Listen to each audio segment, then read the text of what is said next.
একটা ছেলে যে নিজের স্বপ্নের চেয়ে মাকে বাঁচানোর স্বপ্ন বড় করে তুলেছিল, কিন্তু শেষমেশ তার সব অপেক্ষা শুধু একটা চিঠিতে আটকে গেল। এটা এমন এক কষ্টদায়ক গল্প যেটা শোনার পর তোমার চোখের পানি ধরে রাখতে পারবে না। তো চলো শোনা যাক।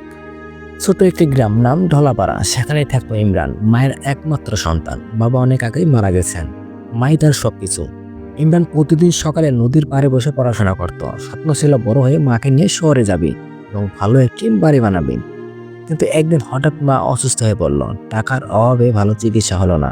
ইমরান দিনরাত খেটে টাকা জমাতে লাগলো, মাছ ধরতো, ক্ষেতের কাজ করত। মা হাসিমুখে বলতো, আমি ভালো আছি রে, তুই মন দিয়ে পড়। একদিন শহর থেকে একটা বৃত্তির খবর এলো, ইমরান পরীক্ষায় পাশ করলে শহরে পড়ার সুযোগ পাবে। ইমরান দিনরাত জেগে পড়তে লাগলো। বৃত্তির পরীক্ষার দিন ইমরান মাকে বলে গেল, দেখো মা, আজ আমি জয়ী হব। পরীক্ষা শেষে ইমরান ফিরল, হাতে ছোট একটা ফুল। কিন্তু ঘরে ঢুকে দেখলো মা চিরদিনের মতো ঘুমিয়ে পড়েছে। তার মায়ের হাতে ছিল একটা চিঠি, যেখানে লেখা ছিল, পড়াশোনা শেষ করে শহরে গিয়ে তুই তোর স্বপ্ন পূরণ করিস, আমি তোর পথ চেয়ে থাকবো আকাশের তারা হয়ে। ইমরান চুপচাপ মায়ের পাশে বসে রইল। রাতের আকাশে সে দেখলো একটা তারা অদ্ভুতভাবে ঝলকাচ্ছে। ইমরান জানতো ওটাই তার মা।